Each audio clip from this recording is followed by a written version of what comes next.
अगर उस चीज का खर्चा बढ़ेगा तो ये ओबियस है कि हम उसका प्राइस भी बढ़ाएंगे। ऐसे ही कंट्री में जब चीजों की जो खर्चे होते हैं, बनाने के खर्चे अगर वो बढ़ते हैं, तो बनाने के खर्चे बढ़ने के साथ उसका प्राइस भी बढ़ता है। तो हम कह सकते हैं कॉस्ट ने पुश किया किसको? प्राइस को। तो प्राइस राइज हो गया, और जब प्राइस कॉन्स्टेंटली राइज हो जाएगा तो उससे एक इन्फ्लेशन हो जाएगी। That inflation is called cost push inflation. तो कॉस्ट कौन कौन से होते हैं जो पुश करते हैं प्राइस को और जिससे इन्फ्लेशन होती है? एक तो होते हैं हमारे कॉस्ट, जो फैक्टर्स के कॉस्ट होते हैं, जो फैक्टर्स हम लगाते हैं, जो काम करने वाले होते हैं, जब उनका खर्चा बढ़ता है, जब उनकी कॉस्ट बढ़ती है, तो फैक्टर कॉस्ट होते हैं। फैक्टर कॉस्ट पुश करते हैं, दैट पुश इज प्राइस। और जब प्राइस राइज होता है, और उस इन्फ्लेशन को हम कॉस्ट पुश इन्फ्लेशन बोलते हैं। और एक चीज है इसमें, कॉस्ट फैक्टर्स के राइज से नहीं होता है, साथ में और भी चीजें होती है। जैसे अगर रेट ऑफ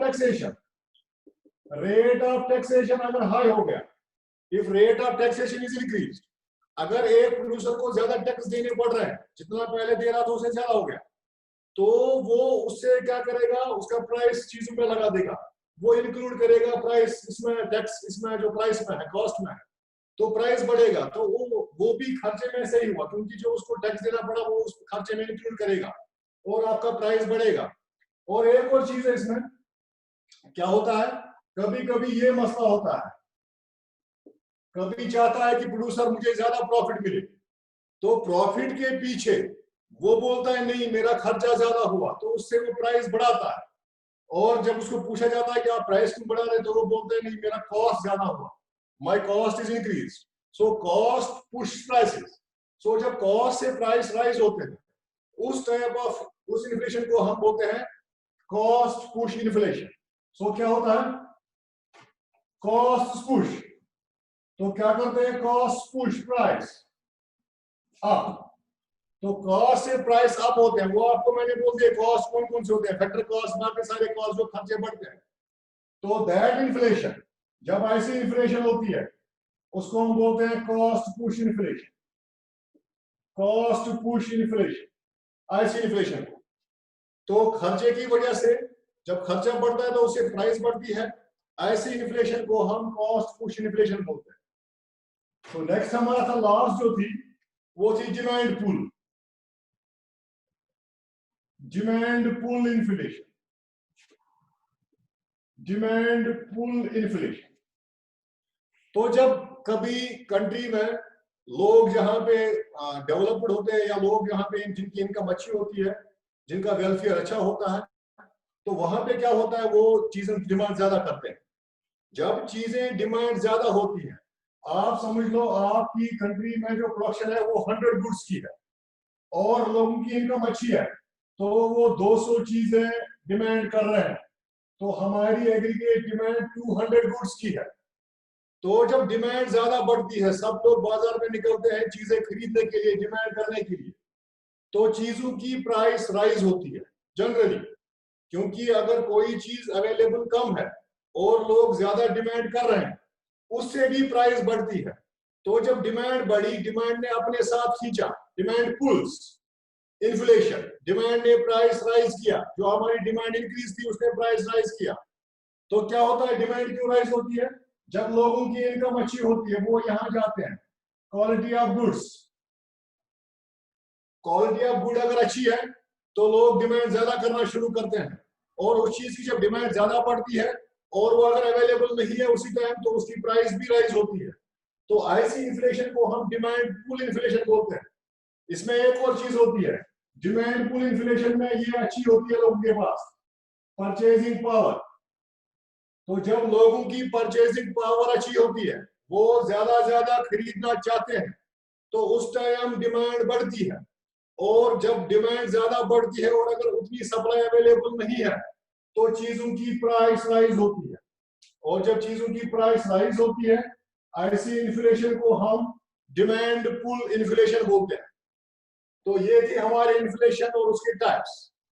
इसके बाद इसमें एक और कंसेप्ट है, इसमें थ्योरीज है, थ्योरीज ऑफ इन्फ्लेशन। हमने दो थ्योरीज पढ़नी है, एक है first cost push inflation theory, cost push inflation theory. तो थ्योरीज में हमने दो थ्योरीज पढ़नी है, एक है कॉस्ट पुश इन्फ्लेशन थ्योरी, एक है डिमांड पुल इन्फ्लेशन थ्योरी।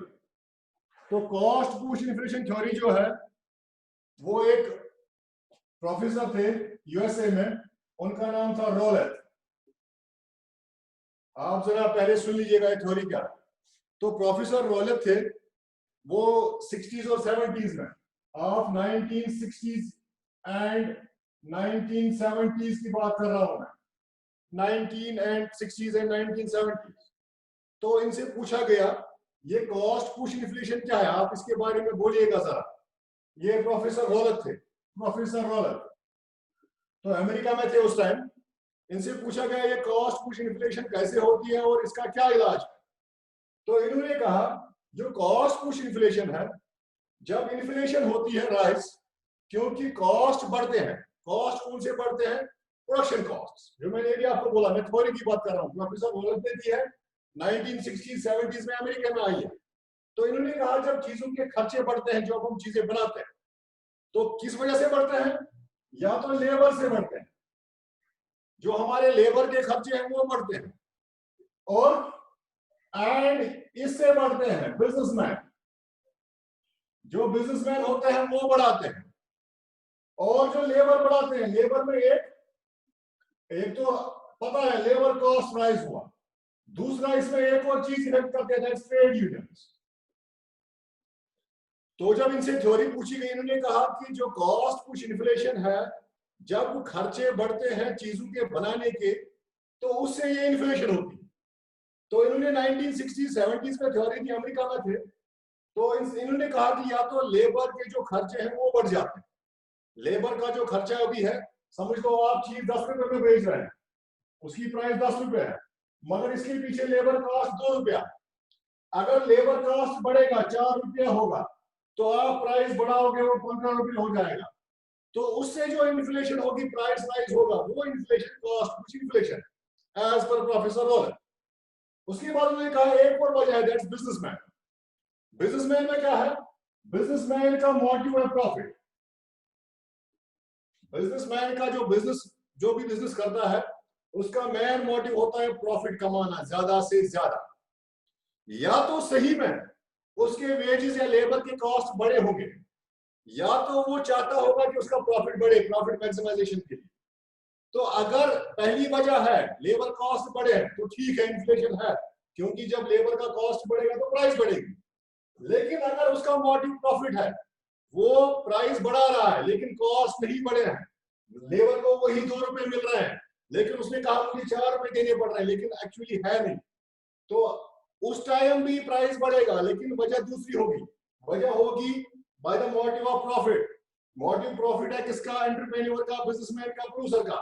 वो चाहता है कि उसको ज्यादा प्रॉफिट मिले, और प्रॉफिट के चक्कर में वो प्राइस बढ़ा रहा है, लेकिन बोल रहा है मेरे कॉस्ट बढ़े। तो उससे भी ये इन्फ्लेशन होती है, कॉस्ट पुश इन्फ्लेशन। तो एक और चीज है फिर, लेबर में या तो वेजेस बढ़े होंगे तो कंफर्म है तो प्राइस बढ़ेगा। एक चीज सबसे बड़ी जो इफेक्ट उस टाइम कर रही थी 60s 70s में, तो उस टाइम एक यूनियंस होते थे, ट्रेड यूनियंस। आजकल भी ट्रेड यूनियंस आजकल भी ये काम करते हैं, लेकिन उतना इनका इफेक्ट नहीं है। तो उस टाइम ज्यादा इफेक्टिव थी। ट्रेड यूनियंस क्या करते थे? वो एक्सप्लॉयटेशन करते थे। एक्सप्लॉयटेशन किनका करते थे? एक तो लेबर्स एक्सप्लॉयटेशन करते थे, और दूसरा उसी टाइम जो प्रोड्यूसर्स थे, बिजनेसमैन थे, ओनर्स थे, उनको भी एक्सप्लॉयट करते थे। अगर आप इतना पैसा नहीं बढ़ाओगे, हम लॉकआउट्स कर देंगे, हम काम बंद करेंगे, हम काम छोड़ हड़ताल करेंगे। तो जब वो स्ट्राइक करते थे, उससे एक तो प्रोडक्शन पे असर पड़ता था, सप्लाई कम होती थी, और दूसरा इफेक्ट क्या पड़ता था? जो प्रोड्यूसर है, जो ओनर है, उसको खर्चा ज्यादा देना पड़ता था। तो अगर ट्रेड यूनियंस का इफेक्ट है, ट्रेड यूनियंस ज्यादा एक्सप्लॉइट कर रहे हैं, या तो वो बोल रहे हैं हमें एक्स्ट्रा वेजेस दे दो, हम हड़ताल करेंगे, तो ऐसे भी इन्फ्लेशन होती है, that's cost push inflation as per professor Roleth. तो उसके बाद क्या हुआ? एक प्राइम मिनिस्टर थे, आपने नाम सुना होगा, मार्गरेट थैचर। ये प्राइम मिनिस्टर थे इंग्लैंड के। एक जमाने में मार्गरेट थैचर की एक इकोनॉमिक पॉलिसी भी आई थी, एक खुद इकोनॉमिस्ट थे, इन्होंने ये अप्लाई किया, जो प्रोफेसर रौलत की थ्योरी थी इन्होंने ये अप्लाई किया। इन्होंने क्या किया, इन्होंने ट्रेड यूनियंस को चेक करना शुरू कर दिया कि ट्रेड यूनियंस कंट्रोल में रहे। और क्या हुआ था इंग्लैंड में ये कॉस्ट पुश इन्फ्लेशन हुई थी 60s के बाद। तो जब उन्होंने देखा कि प्रोफेसर रौलत ने ऐसा बोला हुआ कि ऐसे कभी कभी ट्रेड यूनियंस एक्सप्लॉइट करते हैं, हम जरा चेक करते हैं, तो उन्होंने इंग्लैंड इकोनॉमी में इसको अप्लाई किया। और इस कंट्रोल को जो उन्होंने कंट्रोल किया ट्रेड यूनियंस को, इसको मार्गरेट थैचर पॉलिसी भी बोलते हैं, मार्गरेट थैचर इन्फ्लेशन कंट्रोल भी बोलते हैं, जो उन्होंने कॉस्ट पुश इन्फ्लेशन किया हुआ था। तो ये जो थ्योरी है आप आराम से आप समझ सकते हैं, this theory was given by professor Rowlatt. और इन्होंने कहा था दो चीजों से बढ़ता है, या तो लेबर से या तो बिजनेसमैन से। या तो लेबर के कॉस्ट बढ़ेंगे तो लेबर का कॉस्ट या तो बड़ा होगा, या तो ट्रेड यूनियन बढ़ा रही होगी, या तो ट्रेड यूनियन ऐसे ही बोल रही होगी कि नहीं हमारे लिए, क्योंकि ट्रेड यूनियन एक्सप्लॉइट करती थी, वो बोलते हम लॉकआउट करते। कभी ट्रेड यूनियन क्या करती थी, वो प्रोड्यूसर को बोलती थी, ओनर को बोलते हम लॉकआउट करवा देंगे, आप प्राइस बढ़वा दीजिए, आप कॉस्ट लेबर का जो आप 100 रुपए दे रहे हैं आप 150 कर दीजिए, या तो हमें कुछ दे दीजिए, हम नहीं बढ़वाएंगे। तो एक्सप्लॉइटेशन होता था। या तो वो अगर ट्रेड यूनियन सही है, रियल है, और वो चाहती है कि लेबर्स का प्राइस कॉस्ट बढ़े, तो वो करती थी ऐसा। तो ऐसी जो थ्योरी थी, उस थ्योरी को जो प्रोफेसर रौलत ने दी थी कॉस्ट पुश इन्फ्लेशन। तो कॉस्ट 3 वजह से बढ़ते थे, मैंने आपको बोल दिया, या तो प्रॉफिट मॉड्यूल, या तो लेबर, या तो ट्रेड यूनियन, 3 चीजें थी इसमें। तो फिर ये जो इंग्लैंड में थी ये अप्लाई भी हुई थ्योरी, उसके बाद नहीं चली। तो इंग्लैंड में ये अप्लाई हुई, मार्गरेट थैचर ने अप्लाई की, तो उन्होंने कंट्रोल किया ट्रेड यूनियंस को, और उससे उनकी कॉस्ट पुश इन्फ्लेशन कंट्रोल में आई।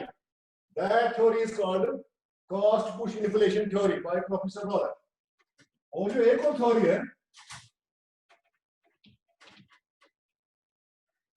दूसरी थ्योरी जो है, दूसरी थ्योरी जो है that is demand pull inflation. Demand pull, ये दूसरी थ्योरी है, डिमांड पुल इन्फ्लेशन। मैंने आपको पहले ही बोला डिमांड पुल इन्फ्लेशन, जब कंट्री में चीजों की डिमांड बढ़ती है, मैं बात कर रहा हूं खाली डिमांड बढ़ती है, ये एग्रीगेट डिमांड है और ये एग्रीगेट सप्लाई है। अगर एग्रीगेट सप्लाई 100 है और एग्रीगेट डिमांड भी 100 है, इसको हम इफेक्टिव डिमांड बोलते हैं। मैंने आपको बोला हुआ है इफेक्टिव डिमांड। अगर एग्रीगेट सप्लाई बढ़ेगी, एग्रीगेट डिमांड बढ़ेगी, कोई मसला नहीं है, दोनों बढ़ रही है। लेकिन अगर इन दोनों में गैप होगा ज्यादा, अगर एग्रीगेट डिमांड सप्लाई बढ़ेगी 200 और एग्रीगेट डिमांड हो गई 300, तो एग्रीगेट डिमांड ज्यादा हो गई, एग्रीगेट डिमांड एक्सीड कर गई एग्रीगेट सप्लाई को, तो क्या होगा उस टाइम इन्फ्लेशन होगी। उस इन्फ्लेशन को हम डिमांड पुल इन्फ्लेशन बोलते हैं। डिमांड ने खींचा, डिमांड ने अपनी तरफ ज्यादा खींचा, जब डिमांड बढ़ी तो उसी चीजों की प्राइस बढ़ी, क्योंकि उतनी चीजें अवेलेबल नहीं थी। अगर उतनी चीजें अवेलेबल होती बाजार में तो कोई मसला नहीं था, उतना प्राइस नहीं बढ़ता। लेकिन क्या होता है, जब चीजें पता है कस्टमर को, कंज्यूमर को और प्रोड्यूसर को पता है चीजें कम बन रही है और डिमांड ज्यादा है, तो वो पीछे रखते हैं, चीजें छुपा के रखते हैं, ब्लैक मार्केटिंग होती है। तो और जो कंज्यूमर भी है वो भी जमाखोरी शुरू करता है। मैं बात करता हूँ, एग्जांपल एक देता हूँ, हम गैस की बात कर रहे हैं, कुकिंग गैस, जो एलपीजी गैस होता है। अब सर्दियां आने वाली है, या अभी कोविड में बोला गया था कि गैस नहीं आएगी, लोगों ने 3 गैस घर में रखे, 4 सिलेंडर, जिसका एक भी यूज नहीं 2 महीने में हो रहा है, उसने 4 सिलेंडर घर में रख दिए। तो जब कंज्यूमर को पता चलता है कि किसी चीज का जो डिमांड है वो बढ़ने वाली है और उसकी सप्लाई कम है, सप्लाई नहीं अवेलेबल है, तो वो स्टॉक करना शुरू करता है। और जब वो स्टॉक करना शुरू करता है, उस स्टॉक से भी ये एग्रीगेट सप्लाई डिक्रीज हो जाती है। और जब एग्रीगेट सप्लाई बहुत ज्यादा डिक्रीज होती है, क्योंकि हमने भी स्टॉक कर लिया और ये प्रोड्यूसर को भी पता है कि सप्लाई उतनी नहीं है, लोगों ने स्टॉक कर लिया है, वो भी स्टॉक करना शुरू करता है। और एग्रीगेट डिमांड करने वाला भी स्टॉक करता है और एग्रीगेट सप्लाई करने वाला भी स्टॉक करता है। यानी कि कंज्यूमर भी स्टॉक करता है और प्रोड्यूसर भी क्या करता है, ये भी ब्लैक मार्केटिंग पे आ जाता है, ये भी शुरू कर देता है। तो और एग्रीगेट सप्लाई कम होती है और एग्रीगेट डिमांड बढ़ती रहती है। और जब ऐसा डिमांड बढ़ती है, जब एग्रीगेट सप्लाई बराबर नहीं है एग्रीगेट डिमांड के, तो उस टाइम प्राइस राइज होता है। जब प्राइस राइज ऐसे होता है क्योंकि डिमांड ज्यादा है एग्रीगेट सप्लाई से, ऐसी डिमांड को हम डिमांड पुल, ऐसी इन्फ्लेशन को हम डिमांड पुल इन्फ्लेशन बोलते हैं। और डिमांड पुल इन्फ्लेशन की थ्योरी भी यही है। तो डिमांड पुल इन्फ्लेशन क्या है? When demand of goods rise, जब डिमांड राइज होती है, when demand of goods rise and at the same time, उसी वक्त पे at the same time aggregate demand is greater than aggregate supply. एक तो डिमांड बढ़ रही है, लोग ज्यादा चीजें ले रहे हैं, और ये भी साथ में है कि वहां पे एग्रीगेट डिमांड ज्यादा है, किससे? एग्रीगेट सप्लाई कम है। प्राइस राइजेस, प्राइस राइज करेगा, price will rise. That type of inflation is called demand pull inflation. और जो इसकी थ्योरी है डिमांड पुल इन्फ्लेशन की थ्योरी, इसमें क्या है आपको पता है, जो प्राइस ऑफ गुड्स है, प्राइस ऑफ गुड्स डिपेंड्स, ये डिपेंड करता है फर्स्ट, एक तो quality of good, quality of good, दूसरा purchasing power of consumer, purchasing power of consumer. अब जो प्राइस बढ़ी है, अगर चीज क्वालिटी में है तो प्राइस और बढ़ेगी अगर अच्छी क्वालिटी की है, और साथ में अगर परचेजिंग पावर कंज्यूमर की बढ़ी है तो वो और भी लेना चाहेगा। उससे क्या होगा? उससे एग्रीगेट सप्लाई और लेस हो जाएगी और एग्रीगेट डिमांड और राइज हो जाएगी। तो जब अचानक ऐसा होगा, एग्रीगेट डिमांड बहुत ज्यादा है, 3 टाइम्स ज्यादा है, 4 टाइम्स ज्यादा है एग्रीगेट सप्लाई से, और हम उसी टाइम एग्रीगेट सप्लाई नहीं बढ़ा सकते। आपको पता है सप्लाई में बहुत बड़ी प्रोसेस होती है, डिमांड में उतनी प्रोसेस नहीं होती है। मैं बाजार गया, मैंने 10 चीजें ली, डिमांड में इतना ही है, बस मेरे पास पैसा होना चाहिए, परचेजिंग पावर मेरी है तो कोई मसला नहीं है। लेकिन एग्रीगेट सप्लाई उन्हीं 10 चीजों की करने के लिए प्रोड्यूसर को बहुत सारी चीजें पहले पीछे से करनी पड़ती है। उसके लिए बहुत हेक्टिक प्रोसेस है, पहले चीजें लेनी है, उसको प्रोसेस करना है, फिर मार्केट में डालनी है, तो उसमें बहुत टाइम लगता है। तो एग्रीगेट सप्लाई इक्वल टू बनाने के लिए एग्रीगेट डिमांड, इसमें बहुत टाइम लगता है। लेकिन डिमांड बढ़ाने के लिए कोई ज्यादा टाइम नहीं लगता, डिमांड आप 1 मिनट में बढ़ा सकते हैं, लेकिन सप्लाई नहीं बढ़ा सकते। तो जब ऐसा कुछ होता है और एग्रीगेट डिमांड और ज्यादा राइज होती है, तो उससे क्या होता है? उससे लोग ये करना शुरू करते हैं, एक तो स्पेकुलेशन हो जाती है, स्पेकुलेशन हो जाती है, तो दूसरा स्टॉक्स बढ़ते हैं, लोग स्टॉक करना शुरू करते हैं, और तीसरा प्राइस स्पेकुलेशन। स्पेकुलेशन का मतलब होता है अब प्रोड्यूसर को पता है क्योंकि सप्लाई है नहीं, बाजार में प्राइस बढ़ने वाला है, डिमांड बढ़ने वाली है, तो वो फ्यूचर के लिए चीजें रखना शुरू करेगा। तो दैट्स कॉल्ड ब्लैक मार्केट। तो वो एक चीज भेजेगा, 4 चीजें छुपा के रखेगा, और वही 3 चीजें वो 4 टाइम्स प्राइस में भेजेगा। तो ऐसी इन्फ्लेशन जो होगी, तो ये इन्फ्लेशन इन्हीं की वजह से होगी क्योंकि डिमांड ज्यादा बढ़ गई होगी। और उसी टाइम अगर मैं एक और चीज की बात करूं, आप समझ लो उसी टाइम उस इकोनॉमी में फुल एम्प्लॉयमेंट, अगर उसी टाइम उस इकोनॉमी में फुल एम्प्लॉयमेंट, हमारी जो फुल एम्प्लॉयमेंट है वो सप्लाई प्रोड्यूस कर रही है, सप्लाई 100 गुड्स की, फुल एम्प्लॉयमेंट हमारी यूज में है वो 100 गुड्स की है, और हमारी एग्रीगेट डिमांड, अब जब हमने अब स्पेकुलेशन भी की, स्टॉक भी शुरू कर दिए, और सब कुछ हमने पता है अब अपने फ्यूचर में प्राइस बढ़ना है, सब जगह से माल डंप हो रहा है, तो एग्रीगेट डिमांड और बढ़ेगी। क्योंकि अगर हमारे पास, मैं गैस सिलेंडर की एग्जांपल दे रहा था, अगर हमारे पास 4000 सिलेंडर आते थे सर्दियों में, तो वो 4000 100 लोगों ने डंप कर दिए। अभी जो जितनी पॉपुलेशन है उनकी डिमांड भी पूरी नहीं हुई है, तो एग्रीगेट डिमांड 5 टाइम्स राइज, क्योंकि हर एक चाहता है 2-3 सिलेंडर उसके पास रहे। तो जब ये एग्रीगेट फुल एम्प्लॉयमेंट थी, तो सिलेंडर हमारे वही 100 प्रोड्यूस हो रहे हैं, हम और नहीं बढ़ा सकते, क्योंकि हमारी फुल एम्प्लॉयमेंट जो है, हर एक जो रिसोर्स है वो हमने लगाया हुआ है, सिलेंडर बनाने में, सिलेंडर पैक करने में, सिलेंडर को फिल करने में, जो हमारे गैस प्लांट से गैस वहां से निकालने में, फुल एम्प्लॉयमेंट, फुल रिसोर्स हमारे यूटिलाइज हो रहे हैं, और हमारी उस टाइम एग्रीगेट सप्लाई 100 ही है। तो यहाँ पे 500 एग्रीगेट डिमांड चली गई, तो उस टाइम क्या होगा, ये बनेगी, पहले क्या होता था, एग्रीगेट सप्लाई राइज हो रही थी और एग्रीगेट डिमांड भी राइज हो रही थी। ये प्राइस की बात कर रहा हूं मैं, ये ऐसे क्या रहा, एग्रीगेट डिमांड भी बढ़ रही थी, एग्रीगेट सप्लाई भी बढ़ रही थी। लेकिन अब क्या होगा, एग्रीगेट सप्लाई क्या है, वो स्टॉप्ड है, वो फ्रीज्ड है, अपनी जगह है एग्रीगेट सप्लाई, वो नहीं बढ़ रही है।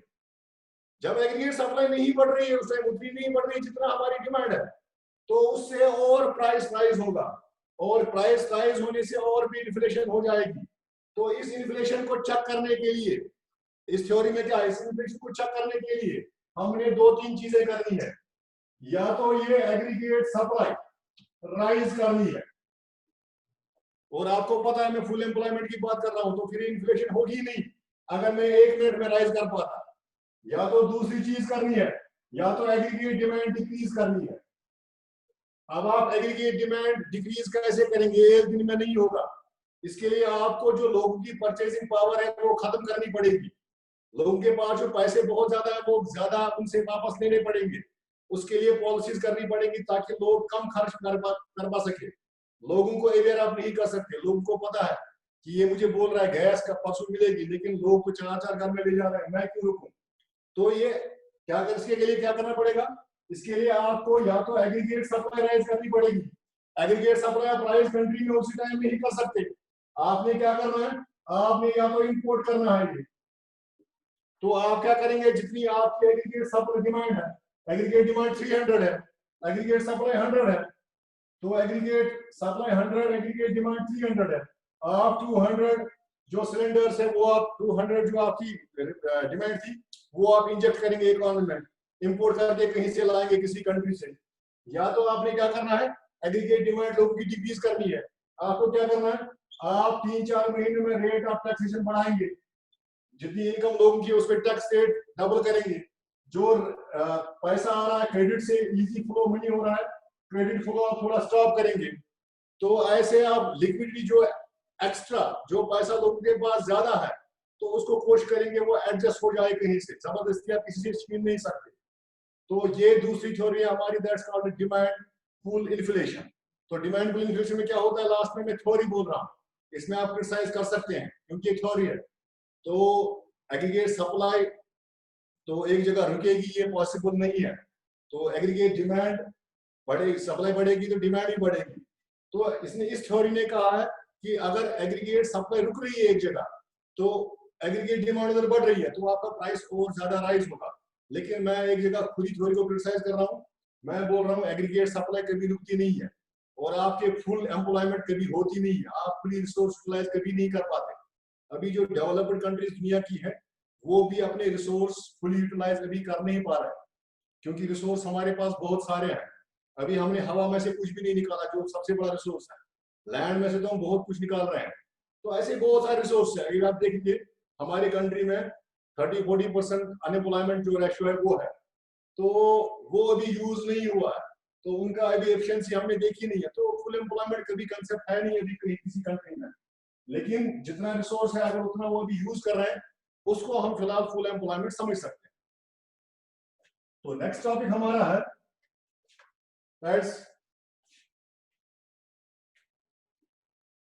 PUBLIC, public finance. ये हमारा नेक्स्ट टॉपिक है, पब्लिक फाइनेंस। सर एक क्वेश्चन यहाँ पे, sir excuse me, sorry to interrupt you, एक क्वेश्चन थोड़ा सा यहाँ पे डिस्कस हम कर सकते हैं।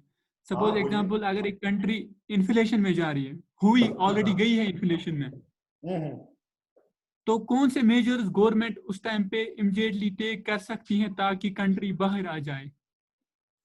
मैंने आपको बोला था, शायद मैंने वो आपको नहीं पढ़ाया अभी, लेकिन मैं आपको बोलता हूं, इन्फ्लेशन चेक करने के लिए बहुत सारे मेजर्स हैं। इन्फ्लेशन चेक करने के लिए मैंने आपको बोला था शायद, लेकिन आपको याद नहीं होगा।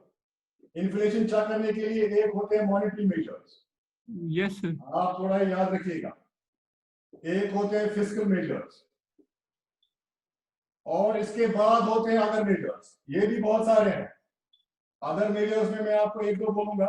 अदर मेजर्स में होता है एक open market operation, open market operation, और भी होते हैं, एक होता है सेंट्रल, इसी में अदर में सेंट्रल सेविंग सर्टिफिकेट। अब जरा मैं थोड़ा सा बोलता हूं ताकि आपको समझ में आए इन्फ्लेशन कंट्रोल करने के लिए क्या। अगर आपने स्टार्ट में इन्फ्लेशन कंट्री ने नहीं की कंट्रोल, चेक नहीं किया, देखा नहीं इन्फ्लेशन बढ़ रही है, जैसे मैंने शुरू किया था क्रीपिंग से, वॉकिंग, फिर हाइपर, तो अगर पहले चेक नहीं की तो ये 3-4 महीनों में आगे चली आएगी। तो जिस चीज में 3-4 महीने लगेंगे आगे आने में, उस चीज को टाइम लगेगा वापस जाने में। और अगर आप आगे एक बार हाइपर इन्फ्लेशन पे, अगर आप नॉर्मल इन्फ्लेशन पे, क्रीपिंग पे तो कोई मसला नहीं है, आप एक मिनट में उसको गवर्नमेंट कंट्रोल करेगी, विद इन मंथ वो कंट्रोल हो जाएगा। लेकिन अगर हाइपर इन्फ्लेशन हो गई कभी, खुदा ना खास्ता हो गई, तो गवर्नमेंट के पास मेजर्स होते हैं, लेकिन ये पहले से ही चेक करना शुरू करते हैं, नजर रखते हैं इकोनॉमी पे। जो हमारे इकोनॉमिक एनालिस्ट होते हैं वो नजर रखते हैं इकोनॉमी पे, वो हाइपर पे आने नहीं देते, क्योंकि हमारी कंट्री में पिछले 20-30 सालों से हाइपर इन्फ्लेशन कभी आई नहीं, तो हाइपर इन्फ्लेशन जाने नहीं देते हैं। मॉनेटरी वजह से क्या होता है, जो कंट्री की मनी सप्लाई, आप जरा याद रखिएगा, इन्फ्लेशन की बुनियादी वजह ये मनी सप्लाई है। मनी सप्लाई में हम कंट्री में मनी सप्लाई करते हैं, एक होता है, पहले था फिक्स्ड रेट, आजकल चल रहा है, आप इतना ही याद रखिए, आजकल चल रहा है फ्लेक्सिबल रेट। फ्लेक्सिबल रेट क्या है, जितनी आपकी डिमांड है, डिमांड और सप्लाई, उसी रेट पे आपका जो है वो कंट्री का जो मनी सप्लाई है वो चलता रहता है।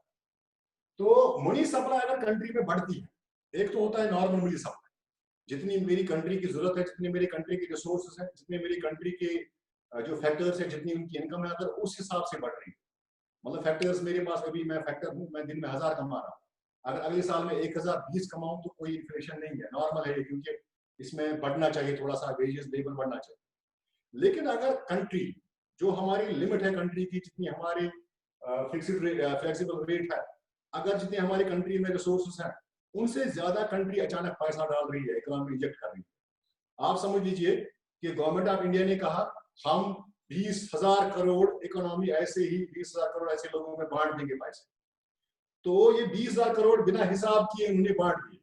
ऐसे मनी सप्लाई को हम बैड मनी सप्लाई बोलते हैं, आराम से सुनिएगा, ऐसे मनी सप्लाई को हम बैड मनी सप्लाई बोलते हैं, क्योंकि इसके पीछे कैलकुलेशन नहीं की इन्होंने कि ये पैसा कहां जाएगा और अगर जरूरत थी कि नहीं थी।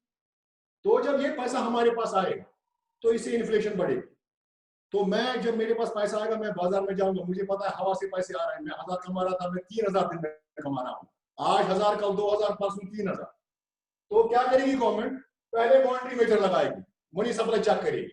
मनी सप्लाई कैसे चेक करेगी, मनी सप्लाई आती है बैंक से, मनी सप्लाई का हेड है आरबीआई, आरबीआई देता है जो बैंक से कंट्री में, जैसे नेशनलाइज्ड बैंक है, नेशनलाइज्ड बैंक होते हैं जो डायरेक्टली कंसल्ट करते हैं आरबीआई के साथ, जो उनके अंडर में है, और कुछ बैंक है प्राइवेट बैंक्स, तो वो भी उनके अंडर में ही काम करते हैं, लेकिन नेशनलाइज नहीं है, उनको अडॉप्ट नहीं किया है आरबीआई।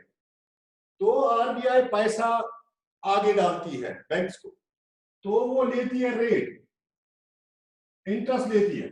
समझ लो आरबीआई ने पैसा दिया, उसने बैंक रेट दिया 4%, 4% बैंक से लिया, तो बैंक के पास आया पैसा, इन्होंने कस्टमर को दिया, कस्टमर को इन्होंने दिया 7% पे, तो बैंक कमा रहा है 3%। तो अभी क्या है, अचानक इन्फ्लेशन हो गई, तो आरबीआई को पता है 4% इंटरेस्ट है, इसका मतलब है लोग ज्यादा पैसे नीचे से ले रहे हैं बैंक से, क्योंकि उनको 7% पे ही लोन मिल रहा है। तो ये क्या करेगी, ये बैंक को बोलेगी नहीं, हम आपसे 7% लेंगे। जब इन्फ्लेशन होगी, कंट्रोल करने के लिए सीधे बोलेंगे हम 7% आपसे लेंगे, बैंक अगर बोलेगी मैं 12% लूंगा। अभी आपको 7% पे लोन मिल रहा है, अभी आपको 12% पे मिलेगा, बहुत सारे लोग रुकेंगे, लोन नहीं लेंगे, पैसा स्टॉप हो जाएगा, क्रेडिट फ्लो कम हो जाएगा। तो एक हो गया ये एक फ्लो। दूसरा, जो ये बैंक्स होते हैं, इनके पास दो जो होते हैं, इनके पास दो रिजर्व्स होते हैं, दो रिजर्व रखते हैं पैसा संभाल। एक होता है इनके पास सीआरआर, एक होता है इनके पास एसएलआर।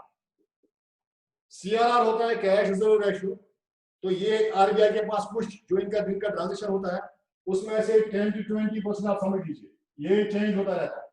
10 to 20% इनको डेली, पहले साल में एक बार सबमिट करना पड़ता था, फिर क्वार्टरली हुआ, फिर मंथली हुआ, अब डेली। डेली आपकी जो ट्रांजेक्शन है उसका 20% आपने रिजर्व रखना है आरबीआई के लिए, ये शाम को हो जाता है सीआरआर में जमा। अगर आपकी दिन की 100 की ट्रांजेक्शन है बैंक की, तो उसमें से 20 बाहर निकल जाएगा। 20 अगर मेरे अभी रेट है मेरा CRR का 20% RBI में चला जाएगा, तो मेरे पास बचेगा 80 रुपया। इसका मुझे जो क्रेडिट फ्लो है, मुझे लोन में लोगों को देने हैं पैसे कमाने के लिए 80 रुपए का। तो अगर इन्फ्लेशन है तो बैंक क्या बोलेगा उसको? आरबीआई बोलेगा नहीं, आप मुझे 40 रुपए CRR दे दो। कैश रिजर्व जो है आपका, जो आप लोन पे नहीं दे सकते, वो 40 रुपए रख लो आप, 40%, तो आप खाली 60 रुपए दे सकते हो, तो पैसा और वापस आएगा, पैसा बाजार में नहीं जाएगा। और जो एसएलआर भी रेशो करता है 10 to 20%। जो बैंक अपने पास रिजर्व रखता है, जितनी उसकी ट्रांजेक्शन है दिन की, उसमें से उसको 10-20% अपने पास भी रिजर्व रखना पड़ता है। तो उस रिजर्व को हम स्टैट्यूटरी लिक्विडिटी रेशियो बोलते हैं। तो अगर वो भी उस टाइम इन्फ्लेशन है, बैंक उसको आरबीआई गाइड करेगा कि नहीं, आप अपना रेशियो और बढ़ाएं। डेफलेशन में बोलेगा, जब डेफलेशन होगी उसको बोलेगा रेशियो कम करो, लेकिन इन्फ्लेशन में बोलेगा अपना रेशियो बढ़ा, आप 30% एसएलआर रखो। तो अगर ये एसएलआर 30% है और वो सीआरआर 40% है, हो गया 70% पैसा बंद। अगर बैंक के पास 100 रुपया है, 70 उसको खर्च करना ही नहीं है, उसको खाली 30 रुपए लोन देने हैं सोसाइटी में। मैं 30 करोड़ बोल दीजिए आप, तो लोन बाजार में, क्योंकि पैसा बैंक से आ रहा है, सप्लाई वहीं से आ रही है, तो बाजार बैंक में से सप्लाई कम हो जाएगी। जब सप्लाई कम होगी, अभी मनी सप्लाई कम है हमारी कंट्री में, आप देख रहे हैं, तो लोग चीजें भी ज्यादा नहीं ले रहे हैं। इन्फ्लेशन का तो मसला ही नहीं है, अभी तो हर जगह आप समझ लो, आप अब तो डेफलेशन ही डेफलेशन है। अभी आप जीडीपी देख लीजिए, 23 पॉइंट डाउन है, 23 पॉइंट समथिंग %। तो ये एक तरीका है इन्फ्लेशन कंट्रोल करने का, मनी सप्लाई। तो मनी सप्लाई में हम ये कर सकते हैं गवर्नमेंट। उसके बाद एक और तरीके बहुत सारे हैं इन्फ्लेशन कंट्रोल करने का। एक तरीका है फिस्कल मेजर, ये रेट ऑफ टैक्सेशन हाई करेगा। जो भी कंट्री में खर्चा कर रहे हैं, जैसे इनकम टैक्स, इसको पता है लोगों के पास बहुत पैसा है, ये भी 10% टैक्स ले रही है, 20% टैक्स लेगी, तो जो एक्स्ट्रा पैसा लोगों के पास था वो गवर्नमेंट के यहाँ चला जाएगा, तो ये भी लगा सकते हैं। और ये एक्सपेंडिचर जो गवर्नमेंट का है, ये इसमें भी चेंज कर सकते हैं। अभी ये एक्सपेंडिचर डिमांड की तरफ, अभी डिमांड ज्यादा है कंट्री में क्योंकि इन्फ्लेशन है ना, तो अगर डिमांड ज्यादा है तो ये एक्सपेंडिचर डिमांड साइड से निकाल के सप्लाई साइड में लगा देंगे। गवर्नमेंट जो एक्सपेंडिचर करती है, अभी उनको पता है इन्फ्लेशन, तो वो डिमांड साइड में अपना इन्वेस्टमेंट, अपना एक्सपेंडिचर कम करेगी, उधर से इन्वेस्टमेंट खींचेगी, उधर से एक्सपेंडिचर खींचेगी, और वो सप्लाई साइड में अपना एक्सपेंडिचर लगाएगी। तो उनको पता है भी सप्लाई कम है, डिमांड ज्यादा है, इन्फ्लेशन बढ़ गई है, तो वो प्रोड्यूसर्स को पैसा देगी, सब्सिडी कम करेगी, उनका टैक्स कम करेगी, उनको बोलेगी आप बनाइए चीजें, हम आपको फ्री में देंगे, कोई टैक्स नहीं देना। तो सप्लाई बराबर हो जाएगी डिमांड में, तो इन्फ्लेशन कंट्रोल में आ जाएगी। थोड़ा टाइम लगेगा, डिपेंड करेगा पॉलिसी कितनी स्ट्रिक्ट बनाई है। उसके बाद और भी ये मेजर्स करते हैं, अगर उनको लगेगा कि लिक्विडिटी बाजार में है ज्यादा, लोगों के पास पैसा ज्यादा, वो आपको ऑफर्स देंगे, उसको बोलते हैं ओपन मार्केट ऑपरेशंस। गवर्नमेंट अपने जो शेयर्स होते हैं, गवर्नमेंट के अपने बॉन्ड्स होते हैं, वो बेचेगी बाजार में। जैसे जेके बैंक शेयर्स अपने बेचता है, वो बोलेगी मेरे शेयर की कीमत 10,000 रुपए, आप मेरे शेयर अभी 1,000 में ले लो, तो लोग पैसा इन्वेस्ट करना शुरू करेंगे। जो उनका एक्स्ट्रा था बाजार में डिमांड के लिए ले जा रहे थे, वो उधर इन्वेस्ट करेंगे, और जो लिक्विडिटी एक्स्ट्रा थी वो एब्जॉर्ब हो जाएगी जो कंट्री में है। और भी है, वो आपको बोलेंगे आप हमारी सेविंग सर्टिफिकेट है, आप ले लो, आप हर महीने हमें 2-2 हजार रुपए दे दो, और हम आपको 30 साल के बाद 20,000 हर महीना दे देंगे, आपको 20,000। और जब आप कैलकुलेशन करेंगे, आप बोलेंगे नहीं ये तो बहुत फायदे की चीज है। और जो आपका एक्स्ट्रा मनी है, हर एक आदमी चाहेगा, क्योंकि लोगों के पास सेविंग सर्टिफिकेट्स हैं, शायद आपको पता नहीं हुआ, अभी हमारे कंट्री में चल रहे हैं बहुत सारे सेविंग सर्टिफिकेट्स हैं, बहुत सारी ऐसी स्कीम्स भी हैं जहां लोग इन्वेस्ट करते हैं और उनको फ्यूचर में पैसा मिलेगा। तो गवर्नमेंट ऐसे सर्टिफिकेट्स लाना शुरू कर देगा। तो इसके बगैर और भी बहुत सारी चीजें हैं जहां से इन्फ्लेशन और डेफलेशन चेक हो सकती है। होप आपको आंसर मिल गया होगा। Yes sir, thank you, clear हुआ आप और कुछ? कॉन्सेप्ट। हाँ, यस सर, क्लियर हुआ आप कॉन्सेप्ट। इसमें इन्फ्लेशन में आप पढ़ सकते हो, और भी इसमें बहुत सारे हैं। इसमें और भी एक पैरामीटर है, जब वॉर होता है, सपोज एग्जांपल जर्मनी में हुआ था वार 1931, वार में तो तो वॉर में आप चेक नहीं प्राइस, कर सकते। तो एब्रप्टली वार वहां पे वॉर जैसे ही खत्म हुआ तो इन्फ्लेशन वहां भी हुई थी, वो तो होगी कंफर्म, वहां क्योंकि पे वार जब होता गवर्नमेंट्स है को तो थोड़े। सप्लाई इफेक्ट करती है वार में। यस तो सर, वहां पे सप्लाई इनकम भी डिमांड उस तो टाइम, डिमांड तो बढ़ती है इनकम, वार में, और सप्लाई इफेक्ट हो जाती है। Yes sir, income of consumer भी वहाँ पे रिड्यूस हुई थी, कंज्यूमर के पास इनकम भी नहीं था वहाँ पे उतना। एक्चुअली क्या हुआ, आपका नाम क्या है? आबिद। आबिद। एक्चुअली आबिद क्या है कि मेरा एक दोस्त था, वो अफगानिस्तान में था, तो एक जगह फंस गया था, वो जंग जंग था उस टाइम अफगानिस्तान में। उसने कोल्ड ड्रिंक पिया 4000 रुपीज की, 4000 रुपीज कोल्ड ड्रिंक, जो 10 रुपए में मिलती है ना इंडिया में। तो फिर मुझे लगा नहीं, फिर बोला मैंने ये ऐसे कैसे? बोला वाटर की बोतल 2000 रुपए में मिलती है जब जंग होती है। मैंने आपको कल बोला था, जब कभी इन्फ्लेशन ज्यादा होती है तो वैल्यू ऑफ मनी नहीं रहती, तो पैसे का कोई वैल्यू नहीं रहता, क्योंकि चीजें बहुत महंगी हो जाती है। जो चीज आपको 10 की मिल रही है वो 1000 की मिल रही है। तो पैसे का तो आपको जो आप सेव कर रहे हैं वो आप चाहते हैं कि अब आप खाना मिले आपको। तो ऐसा जंग में तो ये पहले तो इफेक्ट सप्लाई पे ही करती है जंग में, क्योंकि जो प्रोड्यूसर्स होते हैं वो सप्लाई नहीं दे पाते। और जो दूसरी बात है, जंग में डिमांड ज्यादा बढ़ जाती है, क्योंकि लोग, आपको मैंने बोला, जो स्टॉक करना शुरू करते हैं, लोग ब्लैक मार्केटिंग शुरू करते हैं, और हर एक चाहता है कि उसके पास रिजर्व माल रहे, घर में स्टॉक रहे, तो एक्स्ट्रा खरीदता है बाजार से। तो ऐसे हो जाता है।